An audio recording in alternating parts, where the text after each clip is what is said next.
Hello everyone, welcome back to organize learning channel. अगर आप मेरे चैनल पर नए हैं तो चैनल को सब्सक्राइब करें, वीडियो को एंड तक ज़रूर देखें और अगर आपको वीडियो अच्छी लगे तो वीडियो को लाइक शेयर और कमेंट करें। तो आज की इस वीडियो में हम डिस्कस करने वाले हैं directorate of education GNCT of Delhi की तरफ से मिशन मैथमेटिक्स क्लास 10 के लिए 30 दिसंबर 2022 का क्वेश्चन ऑफ द डे। तो देखते हैं कि हमें क्या क्वेश्चन दिया गया है। Right the first term common difference and 3 more terms of the given AP. ये एपी दी गई है हमें, तो इसकी पहली टर्म, इसका कॉमन डिफरेंस और 3 और टर्म्स, आगे की जो 3 टर्म्स है उनको हमें लिखना है। तो देखते हैं इन वाले पार्ट्स को हम कैसे सॉल्व करेंगे। तो देखो, फर्स्ट पार्ट में क्या दी गई हमें टर्म्स, √2, √8, √18, √32 एंड सो ऑन। ठीक है, तो यहाँ से फर्स्ट टर्म तो क्या हो जाएगी, a1 हमारी √2। अब कॉमन डिफरेंस की अगर बात करें तो a2 ये है, a1 ये है, तो a2 माइनस a1 यानी कि √8 माइनस √2। अब देखो, √8 को हम कैसे लिख सकते हैं, 2 × 2 × 2 का स्क्वायर रूट लिख सकते हैं। ठीक है, अब 2 × 2 क्या हो गया, 4 और इंटू 2 ये बच गया। अब 4 जो है वो किसका स्क्वायर रूट होता है, जब इसका स्क्वायर रूट हम करेंगे तो किसका हो जाएगा, 2 अंदर। अब क्या बचेगा हमारा, √2। ठीक है, तो 2 √2 जो है √8 को हम सॉल्व करेंगे तो ये इस तरीके से भी हम इसको लिख सकते हैं। ठीक है, तो अब 2 √2 माइनस ये जो फर्स्ट टर्म थी √2, अब इसको माइनस किया तो 2 में से -1 गया तो कितना बचा, 1 √2, यानी कि एक सिंगल √2 बच जाएगा हमारे पास।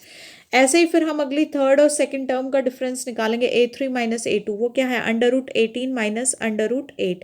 अब √8 को हम 2 √2 अभी हमने निकालना सीखा है, कैसे निकाल सकते हैं इसको हम। अब √18 की अगर हम बात करते हैं तो √18 को हम किस तरीके से लिख सकते हैं, √18 लिखा जा सकता है हमारे पास 2 × 9 का स्क्वायर रूट। 2 9s कितने होते हैं, 18 होते हैं। अब ये तो स्क्वायर रूट ही हो गया, 9 किसका स्क्वायर रूट क्या हो जाएगा हमारे पास, वो अगर उसको हम ओपन करेंगे तो वो हो जाएगा 3। तो 3 रूट, ये अंदर 2 बच जाएगा, 9 का हम ऑलरेडी 3 ले चुके हैं बाहर, तो ये हो जाएगा 3 √2 माइनस 2 √2। तो 3 में से 2 गया, कितना बच गया, 1, खाली एक ही √2 रह जाएगा, तो ये वाला √2। तो अब ये भी डिफरेंस और ये भी, यानी कि a2 माइनस a1 और a3 माइनस a2 क्योंकि बराबर है, यानी कि कॉमन डिफरेंस उनका सेम हो गया, तो इसलिए ये नंबर्स क्या कर रहे हैं, AP फॉर्म कर रहे हैं। ठीक है, अब हमें निकालनी है, बट हमें फर्स्ट टर्म बतानी थी, कॉमन डिफरेंस, ये दोनों चीज़ें आ चुकी हैं हमारे पास। अब हमें बतानी है फिफ्थ टर्म, सिक्स्थ टर्म और सेवन टर्म, क्योंकि इन्होंने नेक्स्ट 3 टर्म्स बोला है, तो 4 टर्म्स हमें दी गई है। तो देखो, ये इसका एक फॉर्मूला होता है, जैसे अगर हमें जो एक कॉन्जिक्यूटिव तरीके से अगर निकालनी हो 4 5 टर्म्स, तो वो तो हम निकाल सकते हैं कि उसमें हम डिफरेंस को ऐड करते जाएं सिंपली। लेकिन मान लो अगर वो बोले कि अब हमारे पास 100 की सीरीज दी गई है, 100 में से हमें बोला जाए कि 92 वाली टर्म हमें बतानी है, तो अब उसमें हम 92 तक थोड़ी प्लस करते चले जाएंगे डिफरेंस में, वो 91 वाली टर्म और पीछे वाली इस तरीके से, तो ये तो बहुत ज़्यादा लेंदी प्रोसेस हो जाएगा। तो उसके लिए हमारे पास फॉर्मूला होता है, वो होता है an is equal to a1 plus n-1 into D. ठीक है, an जिस जहाँ पे वो होता है जो टर्म हमें निकालनी है, यानी कि n वो हो जाएगा। तो जैसे अब हमें फिफ्थ टर्म निकालनी है, तो यानी कि a5 is equal to a1 plus n कितना हो गया, 5-1 इंटू डी कितना है, डी हमारे पास √2 आया है इस वाले स्टेप, इस वाले पार्ट के लिए। तो इस तरीके से हम इसको लिख सकते हैं, a5 या fifth term is equal to, अब a1 की, तो इसलिए देखो इसको ये सॉल्व किया तो a1 प्लस 5 में से 1 गया, 4 इंटू डी, यहाँ पे ये d लिखते हैं तो 4d, इस तरीके से भी इसको हम यहाँ पे लिख सकते हैं। ठीक है, तो आप अगर ये सोच रहे हो कि ये स्टेप कैसे आया, तो अब आपको समझ आ गया होगा कि ये कैसे आया है।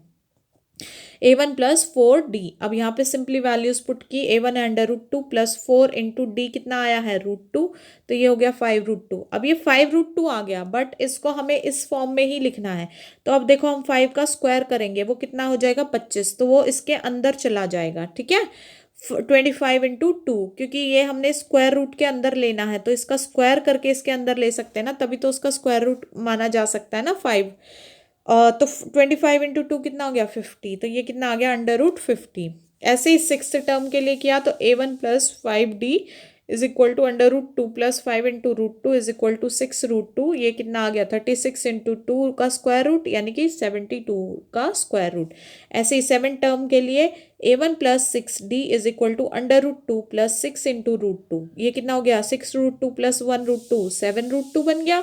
ठीक है, तो इसको जब सॉल्व किया तो 7 का स्क्वायर 49 इंटू टू का होल स्क्वायर रूट यानी कि अंडर रूट 98। ठीक है, ये हमने सिंपली ऐड किया यहाँ पे, जैसे ये रूट 2 है और ये 4 रूट 2 है तो 4 रूट 2 और 1 रूट 2 कितना हो जाएगा 5 रूट 2 हो जाएगा ना, इसी तरीके से। ठीक है, अब नेक्स्ट पार्ट क्या दिया गया बी पार्ट में, ये दी गई है सीरीज -10 -6 -2 2 और इसी तरीके से आगे दी गई है। ठीक है, अब फर्स्ट टर्म क्या हो जाएगी हमारी ये वाली a1 कितना हो गया -10, कॉमन डिफरेंस कितना हो जाएगा a2 यानी कि -6 और -a1 यानी कि -10। तो जब ये माइनस माइनस प्लस हो जाएगा तो प्लस का 10 माइनस का 6 कितना हो जाएगा 4 बचेगा। ऐसे ही हम इसमें से और इसमें से निकाल सकते हैं a3 -a2। ठीक है, तो a3 क्या -2 माइनस a2 कितना है माइनस का 6, तो -2 + 6 यानी कि 6 में से 2 गया तो कितने बचे 4। तो अब क्योंकि कॉमन डिफरेंस जो वो सेम है तो ये तो हमें पता चल गया कि ये हमारी AP है और ये गिवन भी है हमें कि ये हमारी AP है, बट हमें हमारा प्रूफ जो है वो चीज़ हो गई है ये यहाँ पे। ठीक है, अब नेक्स्ट स्टेप क्या है 5th 6 और 7 टर्म फिर से निकालनी है, तो उसका फॉर्मूला फिर से वही हो जाएगा a1 + 4d is equal to simply यहाँ वैल्यूज पुट करनी है। a1 कितना है -10 + 4 इंटू डी कितना आया हमारे पास 4, तो -10 प्लस ये कितना हो जाएगा 4 इंटू 4 16, 16 में से 10 गया तो 6। इसी तरीके से 6th टर्म क्या हो जाएगी a1 + 5d is equal to -10 + 5 into 4 यानी कि -10 + 20 यानी कि 10। ऐसे ही 7 टर्म a1 + 6d यानी कि -10 + 6 इंटू 4 यानी कि -10 + 24 यानी कि 24 में से 10 गए तो 14।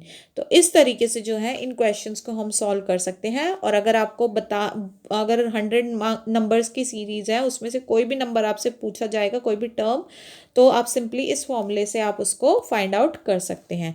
तो आशा है आपको ये वीडियो समझ में आई होगी, ये क्वेश्चन समझ में आया होगा। तो आप इस वीडियो को ज़्यादा से ज़्यादा शेयर करें, वीडियो को लाइक करें, कमेंट करें, चैनल को सब्सक्राइब करें और मिलते हैं नेक्स्ट वीडियो में।